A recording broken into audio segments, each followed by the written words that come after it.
Hello, blessings and greetings to everyone.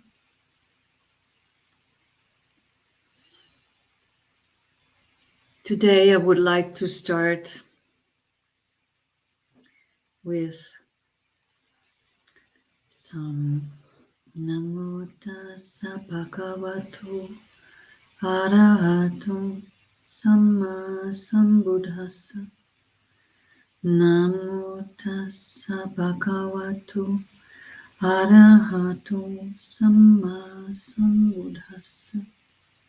Namo Tassa Bhagavato Arahato Samma Sambuddhassa.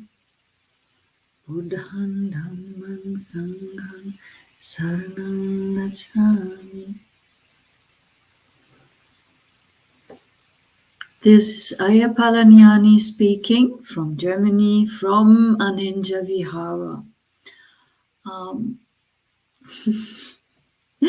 I'm happy to see all of you, the regular people, and I assume some more are coming. I'm sitting in the office and have our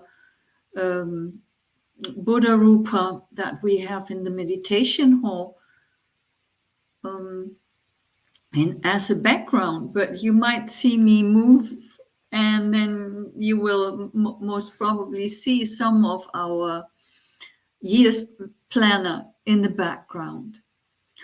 You might have noticed that for today there is nothing else written as an announcement what is going to happen today, because I am kind of sick again since a few days and had no opportunity to really think of something, because here we have a lot of people and I'm giving reports and talks and so on. So bear up with me. As always, I'm asking for that. Bear up with me. And if you have some questions, I would be very happy for you to ask them. Otherwise, I was screening, I think that's looking through the Samyutta Nikaya, which I love to read because it's always full of surprises. I have read it, but when I open it somewhere, it always seems like, oh, this is new. Why can't I remember? So there are some very, very wonderful suttas in it, but I didn't want actually to read a sutta out today, but I wanted to be there for you and for your questions, and maybe to start with our Dhamma session. I would like to remind us all, not only I want to remind you, but I would like to remind us all that everything that we do,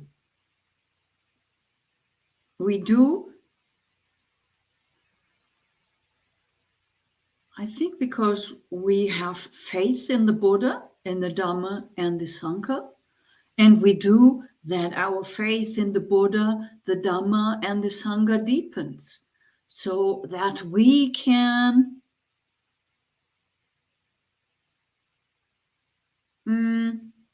get closer and closer to the final goal. And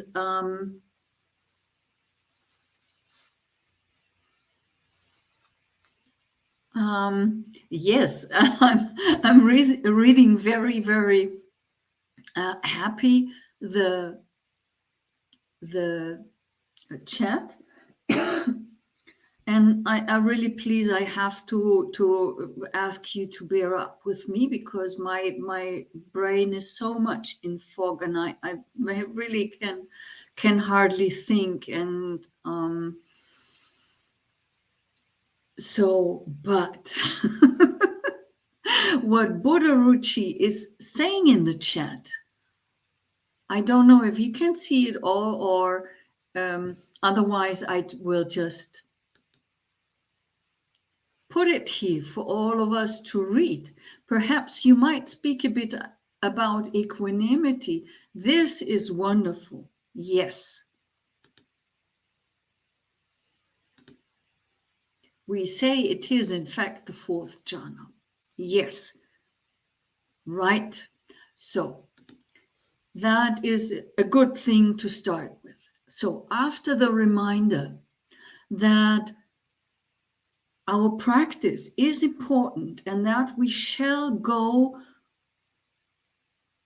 beyond our comfort zone to practice, and that we should not remain in our comfort zone, but really go beyond and practice, so that we, in some time, whenever that may be, there doesn't need to be a date, there's no time limit, but that we set our mind to the final goal, to Nibbana, and that we take refuge to the Buddha and the Dhamma and the Sangha, and that there is nothing else beyond that. And I think, for me at least, this already is cause for a lot of equanimity. So Buddharuchi says a little bit more about equanimity. Equanimity in everyday life. I usually try to apply it to little things such as food, weather, and so on.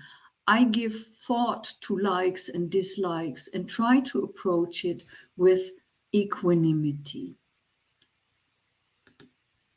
But is that real equanimity? So let's discuss that. Because on our way to the final goal, where we actually set our minds to go straight away, or as straight as possible, we have to come by equanimity. There is no way that we reach the final goal without dwelling in equanimity. And we remember, equanimity is found in the 4 Brahma Viharas, in the 7 Bojjhangas. It is found in many more places. It is actually in the jhanas. It is the 4th jhana. And it is also in Vipassana meditation a requirement to gain Sankharupeka, equanimity about formations. So this equanimity is essential, and it is essential in, I would say, several degrees. If you remember the Parami chant, or the how it is said, is talked about the paramis, remember there are stages. There is the normal, say the parami of a worldling. Then there is the parami strength of one who is in training, and then there's the utmost, the paramata parami, and that is for all the paramis. And Equanimity is also, I did not mention that yet, but it is also one of the 10 paramis. So when we have equanimity in daily life, in our daily activities, since we are not an arahant or not an arahanta and not a Buddha, of course, we certainly cannot yet develop paramata, equanimity. Paramata, upekkha. We most probably can't even develop the medium state of a parami, of equanimity parami, which would be the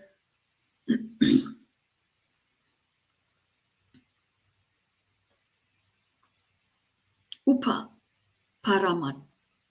No, how upa, so the going towards upa parami, it is called.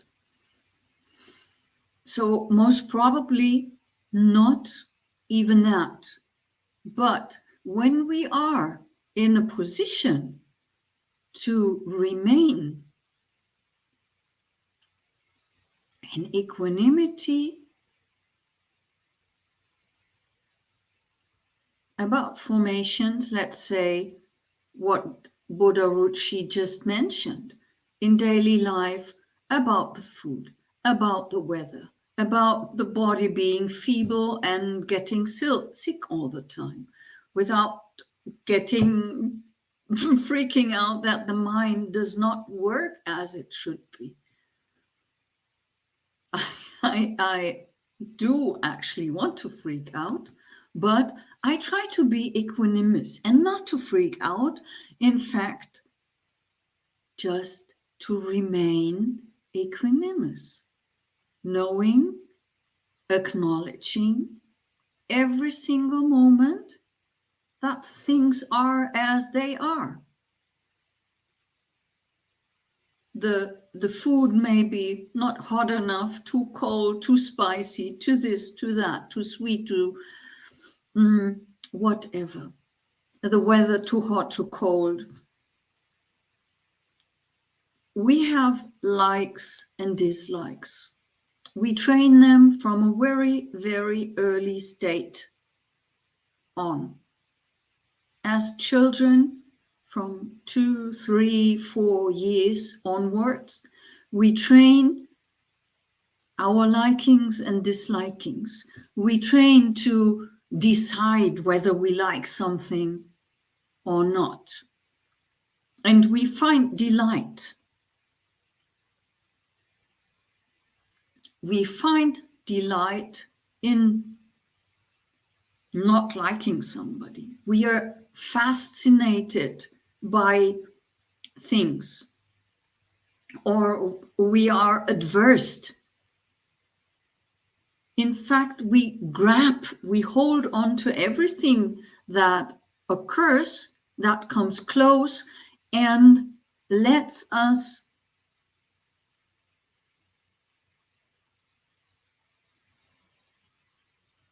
slip totally away from equanimity. With this liking and disliking, equanimity is no longer possible. And we want that. That's the point here. And that's the danger. We want this to be happy and finding things fascinating. And just today I was speaking with one of the nuns, and we were discussing that people sometimes even get fascinated by unwholesome things, by really disgusting things even. And there are horror movies and splatter movies in this world. And there are people in this world who watch them. So there is this tendency that we all have to have a fascination for things, and we develop them, those tendencies to get fascinated by things, and that can be whatever. And this fascination is in the way of our equanimity. So going back away from horror movies, back to some food. We get delighted by good food. We are fascinated when there are, in meditation, for example, some nice phenomena that we can observe.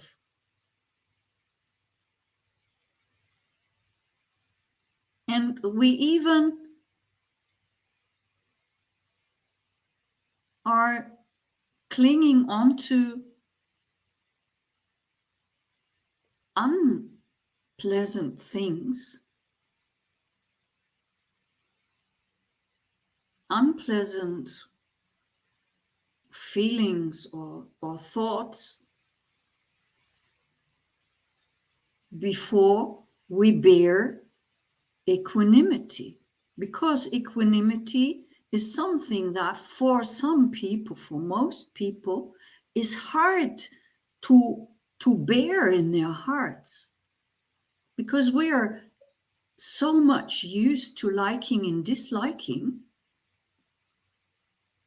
and to this judging, and to deciding whether this is good or bad, that when there is nothing, just stillness, for example, it's scary for most people.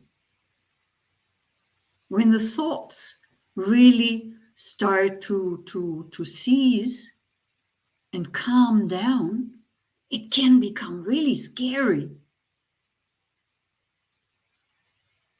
And then we prefer the delighting, and then we prefer to have some nice, beautiful experience in meditation. And we're getting unhappy when we don't achieve this nice, pleasant feeling in our meditation that we maybe once had. And I have actually met people who many years ago had one brilliant, wonderful meditation experience and are so upset that they don't get there anymore, and so angry that they don't get there anymore, that there is no way whatsoever that they can get there anymore. So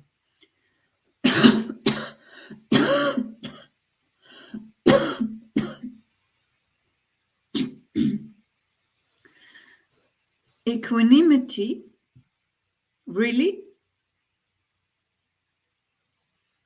is that which calms this delight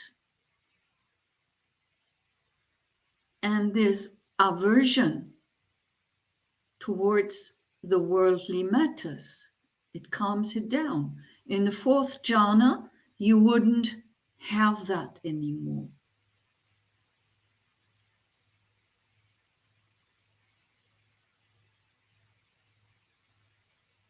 You would just sit there and there would be stillness. There would be a knowing of that stillness,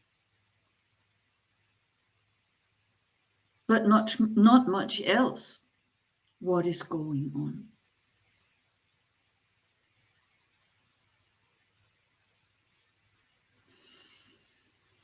So what else is the enemy of equanimity? One other than except the delight and being averse, so the liking and disliking. is, I think we spoke about that already, and it's important to be repeated, that we think we need to attend to things and that we are responsible for everything. So when the telephone rings, we think we need to attend to the telephone. When something is knocking on at our sense doors, we think we need to attend to it. What does that mean when something is knocking at a sense door? A smell, for example. Here we're living in the Allgäu, in Bavaria, in Germany. And we don't have much farms with veggies or so, but we have a lot of meadows and we have cows. And the farmers want the grass to grow quickly. And so they are not allowed to do it once a month, but sometimes during summer, once a month, they spread the cow dung all over all over, really every meadow, everywhere, and you can't breathe actually, really, because it's so disgusting. It's hard to breathe, and when you can't have some equanimity, or the people who grew up here, they are not bothered, but somebody who comes from outside is really like, it's shocking, it's disgusting, it's horrible.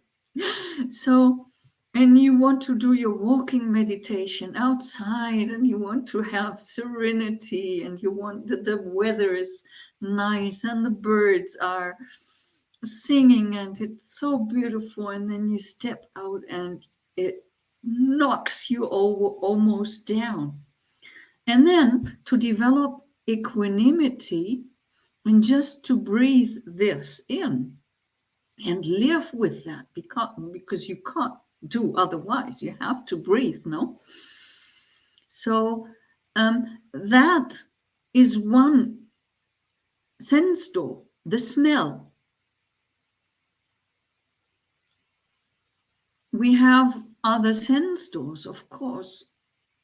When you live in the city, you have a lot of noises all around you.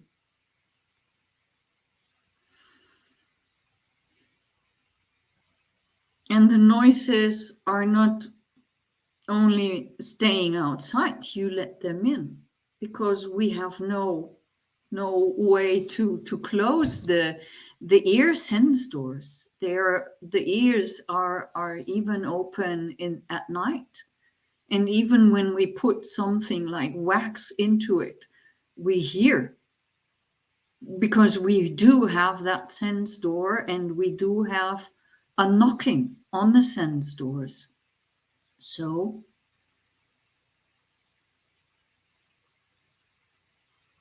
everything that comes towards us comes in contact with us, whether that is a touch, whether that is a sound, a taste, an odor, a form that we see.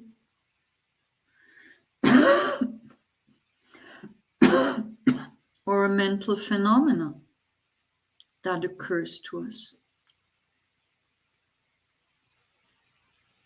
We do something. After it knocks at our sense doors, we grasp it, we take it.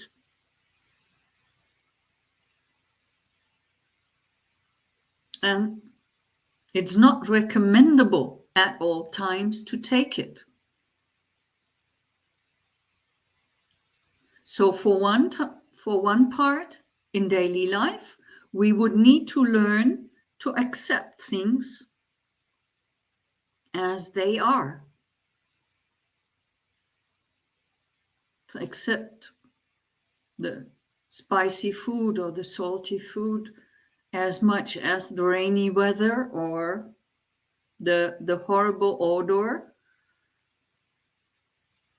There's just no other way to gain equanimity, to accept things that we cannot change,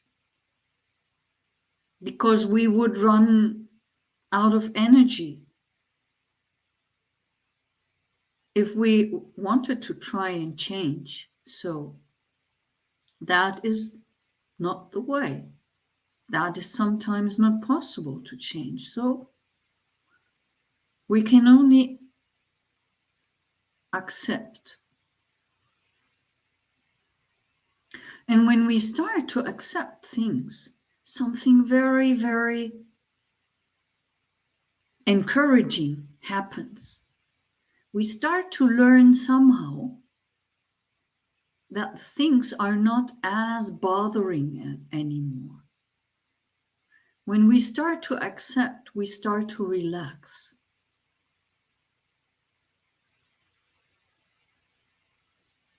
We learn to be with the things as they are.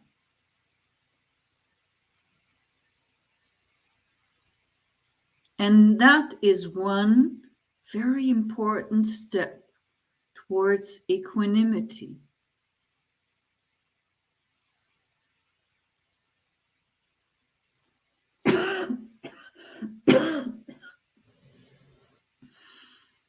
That we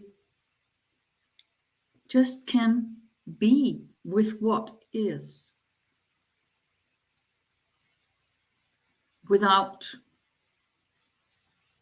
having to attend, without needing to go against. That would be very, very beneficial to develop equanimity, not only in the meditation, but also in daily life.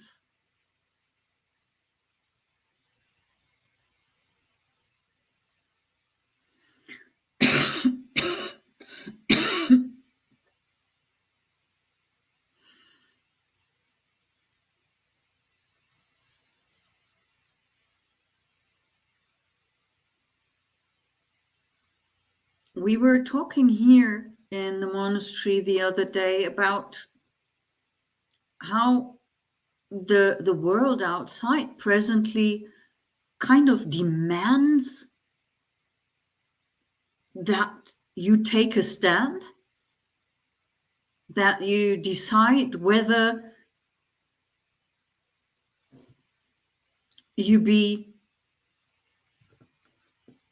for wearing masks or against, or that you are for sending weapons, or you are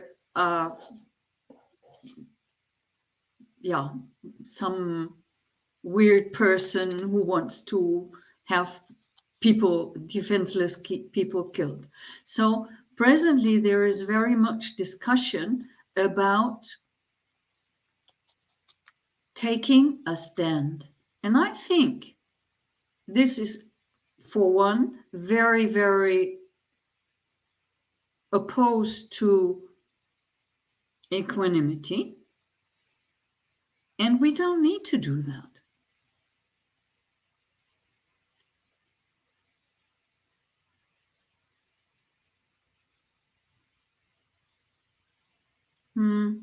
Just the other day, I wrote an article about the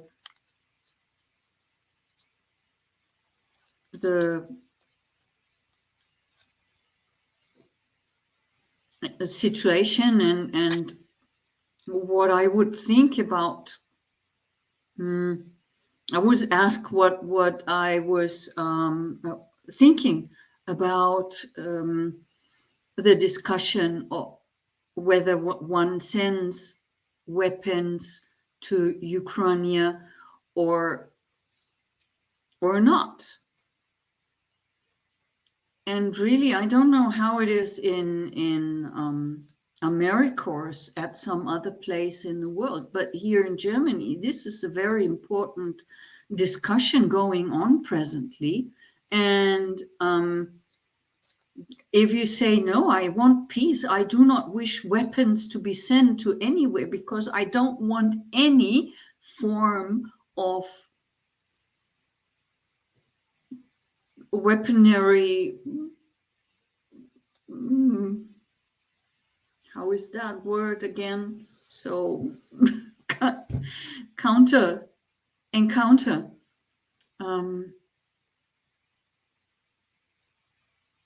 Then it is said almost like you are one who is almost the one who kills beings. And I think whatever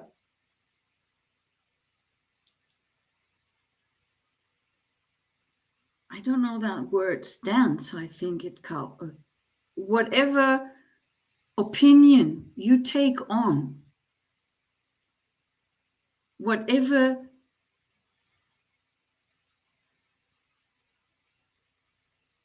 you think when you want to have peace, that is right. Because peace and equanimity are very close. And I was mentioning that in the beginning that equanimity on the way to Nibbana is one very important step. And the deeper your equanimity becomes, the closer it gets to Nibbana.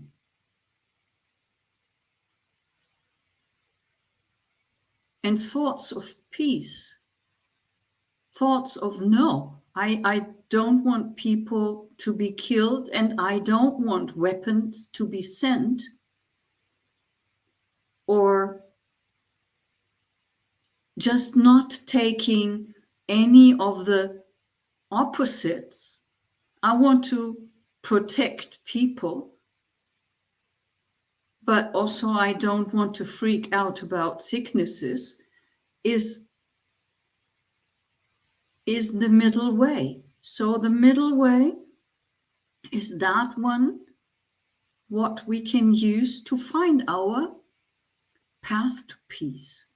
You remember the middle way. That is the Eightfold Noble Path.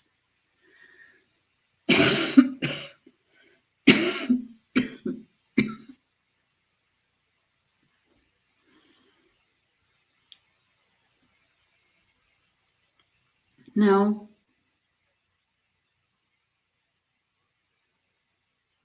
we were talking about equanimity in daily life.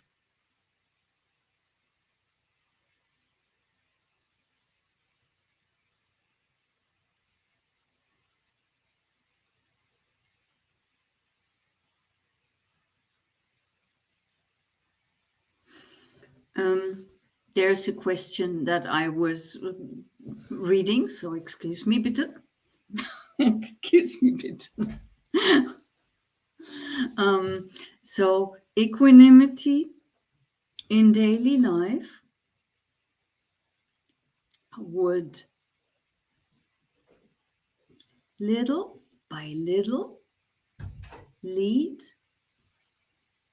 Say, first we have Kantiparami, some patience, let's start with that. And not to freak out every time. So learn to, and that was where I wanted to go, to closing the sense doors. That is when you start to accept things. So now I know where I was. That leading that acceptance of the things as they are, and that taking no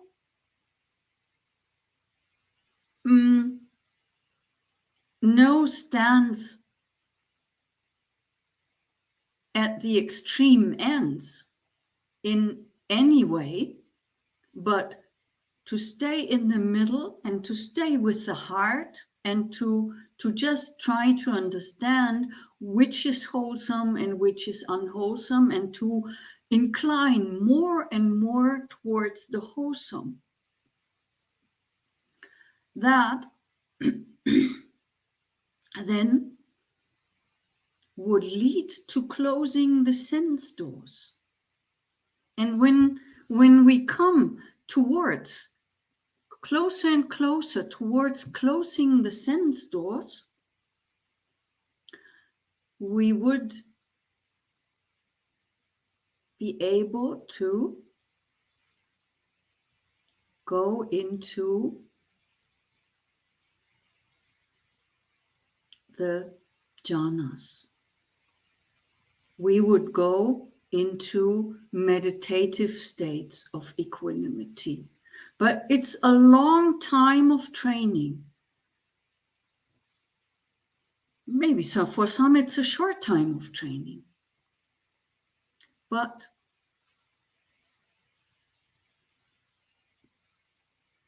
you start with a practice sitting and noting every single moment as they come. And you learn not to react.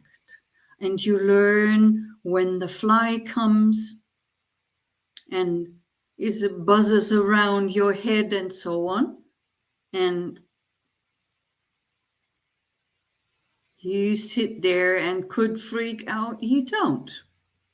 You just remain silent and let it happen. And there, first it's kanti parami. You have patience with that fly. And after some time, you really can develop equanimity about it. And then 10 flies can walk around your head and you wouldn't even notice. But in the beginning, things disturb us. Things we do mind. And that is the first thing that we should learn to change. And that is not only the first, but also the most difficult part of it. And then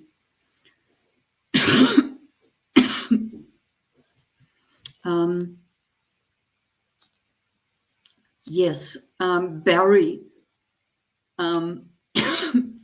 we have had talks about letting go and about acceptance. Yes,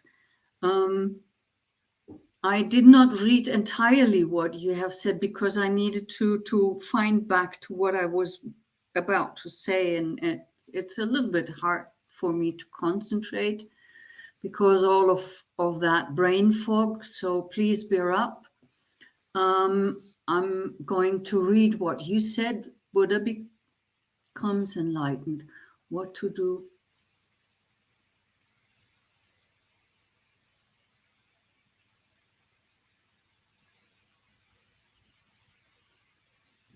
Question.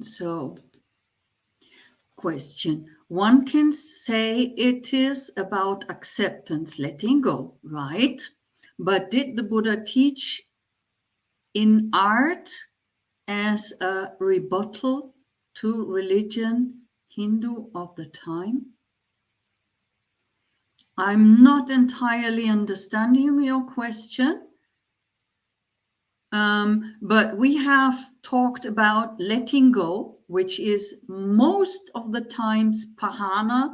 There are some similar words in Pali, which are also letting go or in that sense.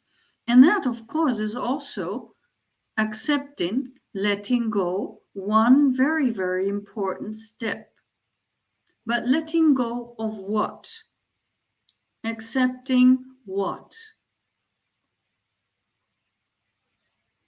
Our shortcomings, for example.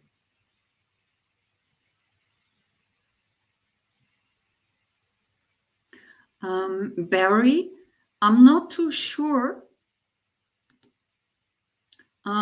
He goes to deity Brahma Sahampati, who encourages the Buddha to teach Dharma. That is not entirely true. The Buddha does become enlightened. That is true, correct, stated. And he wanted to go to his former teachers, and he knew suddenly that those teachers would not be alive. And he had no inclination to go and teach. That is true. And it was the Brahma Sahampati who came to the Buddha, not the Buddha went to the deity Brahma Sahampati. But the Brahma Sahampati came to the Buddha and asked him, please, there are people with little dust in their eyes. For their safety and well-being, please go and teach them.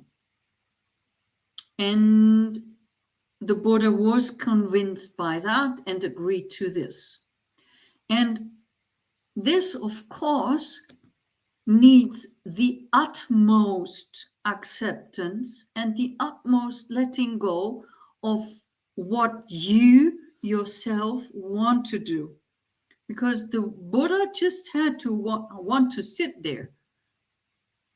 He could have sat there and do nothing, maybe go on arms round, maybe wait till somebody comes and brings alms, and just be in those meditative states and to accept to go and teach for 45 years in total. That is the utmost of acceptance that I can imagine. And that is the utmost of letting go of personal ideas and wishes. And I don't think that the Buddha taught acceptance and letting go as kind of a rebuttal towards the Hindu religion. Certainly not. There was not the necessity for the Buddha to teach anything as a rebuttal. He taught just suffering and the end of suffering. And that was it. There is no need for any Dhamma to be a rebuttal for anything at all. And yeah, I don't know if I understood your question or your comment correctly. If not, please let me know. So there are other questions already. Ayya, how can I let it go? But at the same time, how can I practice sila in front of an unwholesome action? Yeah, that is really, really difficult. And I think the most important is that you understand, or that we all understand, that we shall be harmless in this world. We shall be harmless whenever possible. We should make sure that no harm comes from us to others in body, speech, and mind.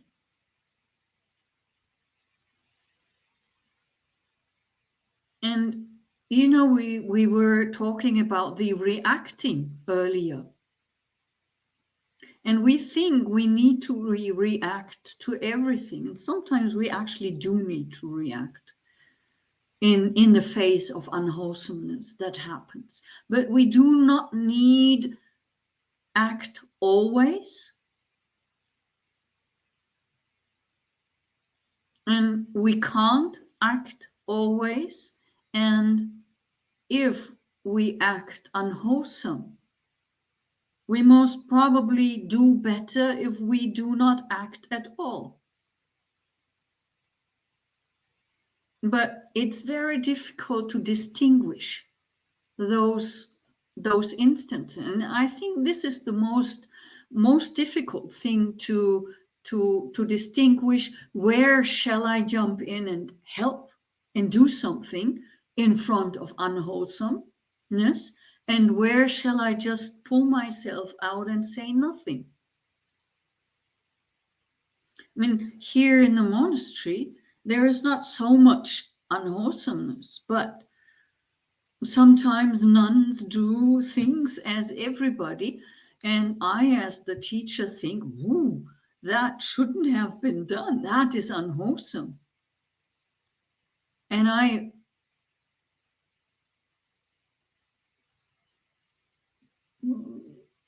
should rebuke them, but I should always make sure that when I rebuke or when I say something, that I am free of the same unwholesomeness, that I choose a moment where the other one can listen, that I'm ready to choose words that are kind enough that the other person is in a position to understand and take in what I say. And I need to wait for the right time also. So there are several conditions that need to be right for me to rebuke someone in front of an unwholesome action. And also when the Buddha had to rebuke somebody,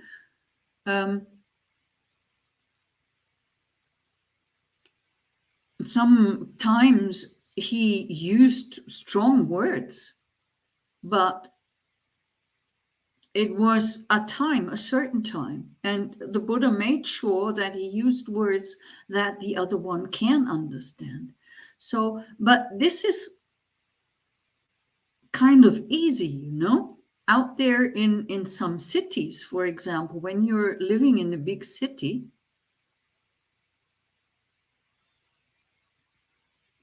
and you witness burglary or somebody beating up another one, yeah, I don't know what to do. What would be the best to do? The best probably would not to jump in, but to call the police. But there are so many situations, and you need to evaluate very, very quickly.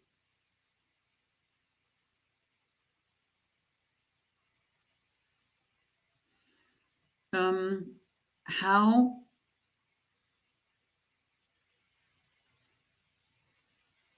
and when to jump into action. And I think as a rule, we can say when you get angry yourself, step out. Calm down first. And then if you have calmed down, you can continue to do something. But as long as you have a mind that is muddled and tainted by anger, or muddled and tainted by greed and delusion, then you shouldn't jump in, and you should protect your sila and wait until the situation is such that you can say something. If that was enough of an answer for the moment, let me know. Otherwise, I try to elaborate more.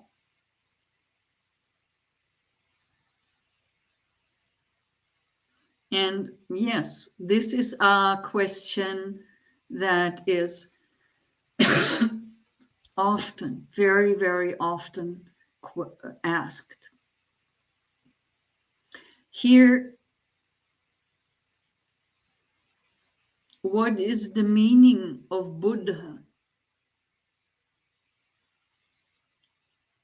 That is a word that for now, today, in our time and age, means the enlightened one.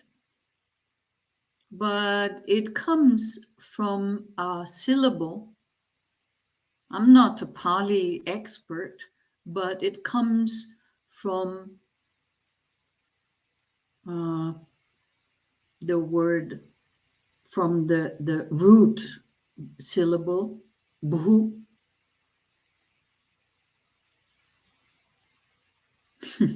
Thank you, Amaranta.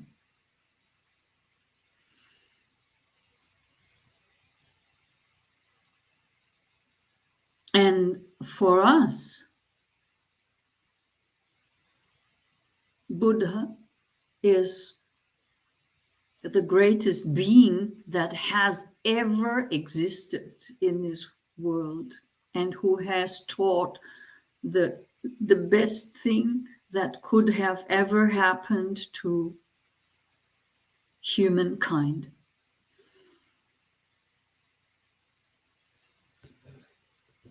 Here is another question. Is the first utterance of the Buddha after enlightenment, in the first utterances of Buddha after enlightenment, who is the housemaker that he talks of?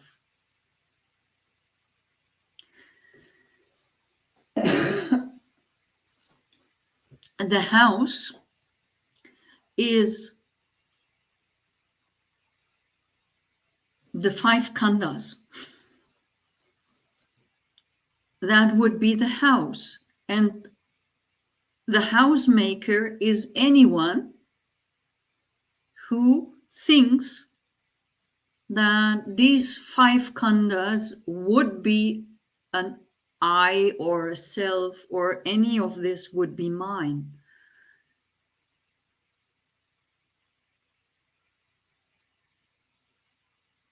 A housemaker is one who makes I, me, mine out of the 5 khandhas. I think this is the briefest or shortest that I can answer that question.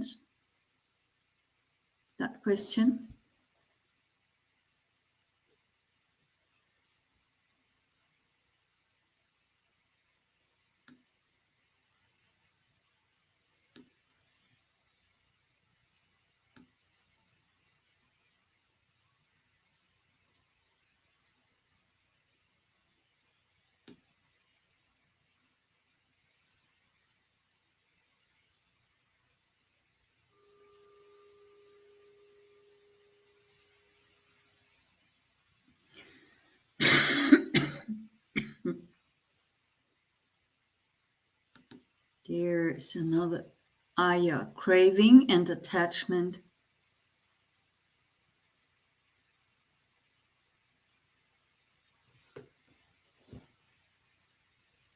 Yes, that is part of it, Jita.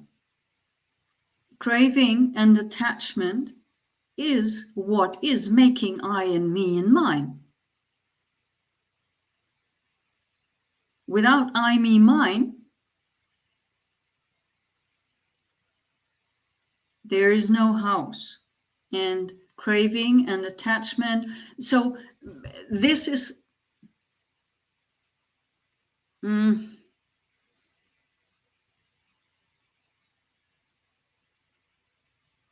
say craving and attachment is the stuff that the housemaker is using to make big, fat, stable walls, or that. That is definitely part of the house building, that craving and attachment.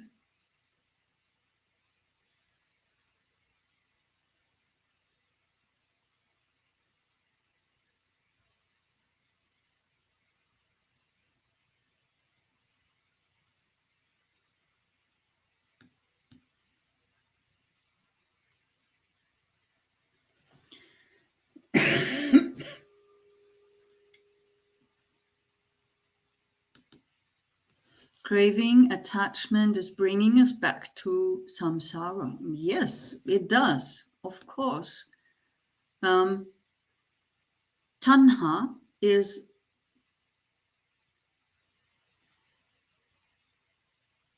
that which brings us back to samsara ever again.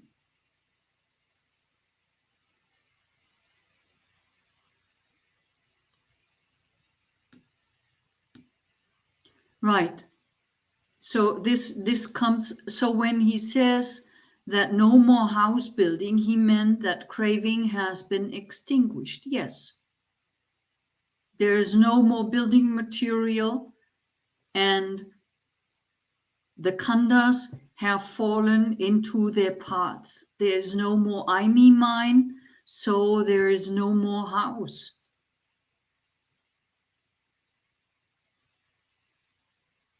And the fetters are destroyed, and with that, greed, hatred, delusion are no more.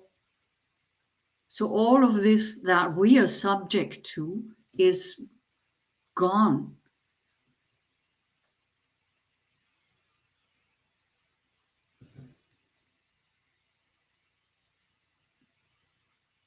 So tanha basically has no more chance, has no whatsoever place to take a hold. And tanha is the hunger or the thirst or the craving for it to continue.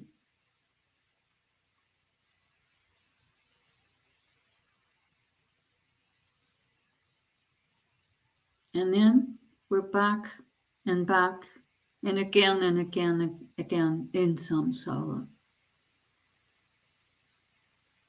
So that is to come back to the beginning, why it would be good that we develop some kind of equanimity. That would also help us keeping the sila in face of the unwholesomeness that we see, that equanimity. Okay, I think if there is no more question today, I would finish here. Oh, can a mental defilement become trapped in our bodies as a disease? I'm not too certain if I understand that correctly. Can a mental defilement become trapped in our bodies as a disease? What can happen? Can happen definitely is that we have defilements, and that those defilements cause our body to be sick. And also, yes, to as Egot says, anxiety, to cause anxiety. Of course, if we are mentally defiled, if we have, for example, a lot of delusion and anger, we could go mad very easily. In fact, one could say we already are mad. because of our mental defilement. And our bodies can easily become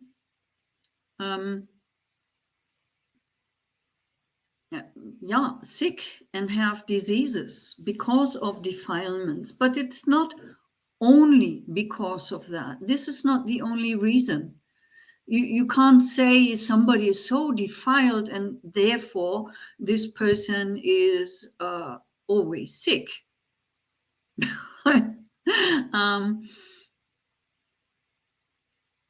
You can't also say our person is also always sick and therefore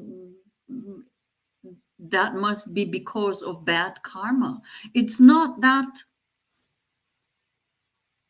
in that line.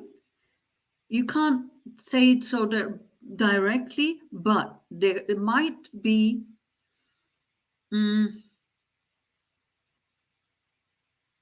connections.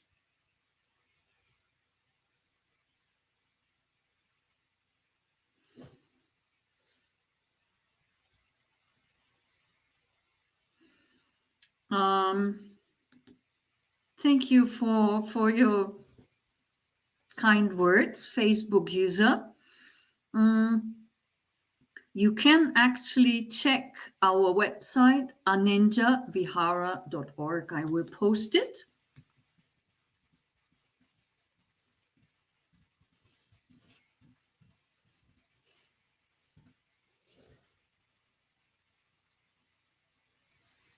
So this is the monastery I'm at. It's in Germany. There are our details. You can contact anytime. And I think this is a good moment to say thank you for listening and goodbye. Be well, everybody.